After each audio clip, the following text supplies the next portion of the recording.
नमस्कार, मैं अंजना और आप देख रहे हैं ह्यूमन लाइव न्यूज। आइए बढ़ते हैं आज की बड़ी खबर की ओर। होली के बहाने नीतीश कुमार ने की बेटे निशांत की सियासी एंट्री की तैयारी।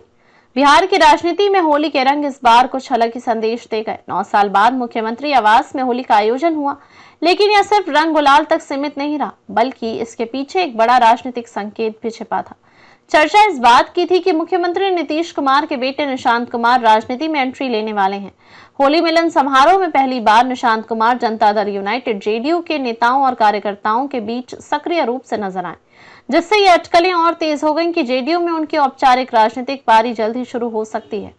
नीतीश कुमार हमेशा से परिवारवाद के खिलाफ रहे हैं और उनकी छवि एक ईमानदार एवं निष्ठावान नेता की रही है, लेकिन इस बार जब जेडीयू नेताओं और कार्यकर्ताओं ने मुख्यमंत्री से मुलाकात की तो पहली बार उनके बेटे निशांत भी इस मुलाकात का हिस्सा बने। जेडीयू प्रदेश महासचिव कमल नेपानी ने कहा, हम लोगों ने मुख्यमंत्री जी का आशीर्वाद लिया, लेकिन इस बार खास बात यह रही कि पहली बार उनके बेटे निशांत से भी मुलाकात हुई। ऐसा लग रहा है कि वह जल्द ही पार्टी में सक्रिय भूमिका निभाने वाले हैं। इसी तरह जेडीयू महासचिव मोहम्मद इरशाद ने भी कहा, अगर निशांत जी राजनीति में आते हैं तो यह पार्टी के लिए एक मजबूत कदम होगा, हम उनका स्वागत करेंगे। कार्यकर्ताओं के अनुसार यह पहली बार था जब निशांत कुमार ने खुलकर जेडीयू नेताओं और कार्यकर्ताओं से मुलाकात की।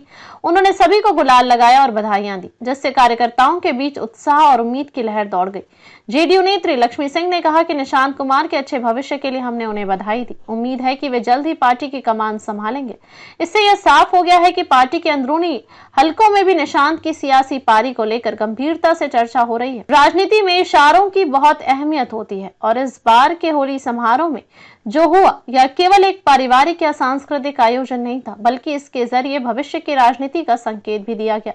नीतीश कुमार के करीबी माने जाने वाले कई वरिष्ठ नेताओं की उपस्थिति और उनके द्वारा निशांत को लेकर दिए गए बयान यह दर्शाते हैं कि पार्टी के भीतर उनकी भूमिका को लेकर मंथन शुरू हो चुका है। अगर निशांत कुमार जेडीयू में सक्रिय भूमिका निभाते हैं तो यह पार्टी के लिए एक नई दिशा होगी। नीतीश कुमार अब तक बिहार की राजनीति में अपनी अलग छवि बनाए हुए हैं और अगर वे अपने बेटे को राजनीति में उतारते हैं तो यह देखना दिलचस्प होगा कि जनता और विरोधी दल इस पर कैसी प्रतिक्रिया देते हैं, खासकर तब जब नीतीश खुद परिवारवाद का विरोध करते रहे हैं। अब बड़ा सवाल ये है कि क्या निशांत कुमार वास्तव में जेडीयू की राजनीति में सक्रिय होंगे या फिर यह केवल एक इत्तेफाक था। क्या नीतीश कुमार ने अपने उत्तराधिकारी के तौर पर अपने बेटे को आगे बढ़ाने की योजना बना ली है या फिर यह सिर्फ एक पारिवारिक समारोह था जिसे राजनीतिक रंग दिया जा रहा है। बिहार की राजनीति में इन सवालों के जवाब आने वाले दिनों में मिलेंगे, लेकिन इतना तय है कि इस होली ने जेडीयू और राज्य की राजनीति में एक नई बहस को जन्म दे दिया है। तो क्या यह महज एक संयोग था या सच में नीतीश कुमार अपने बेटे को निशांत को अपनी सियासी विरासत सौंपने की तैयारी कर रहे हैं? बिहार की राजनीति में परिवारवाद के विरोधी रहे नीतीश कुमार का यह कदम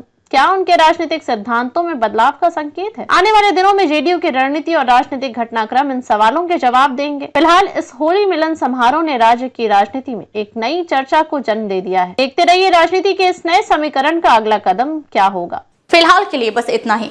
देखते रहिए हमारा चैनल, जहां हम आपके लिए लाते हैं देश दुनिया की तमाम खबरें। धन्यवाद। अब तक के लिए बस इतना ही। फिर मिलते हैं एक ऐसी ही बड़ी खबर के साथ। तब तक के लिए नमस्कार और देखते रहिए ह्यूमन लाइव न्यूज।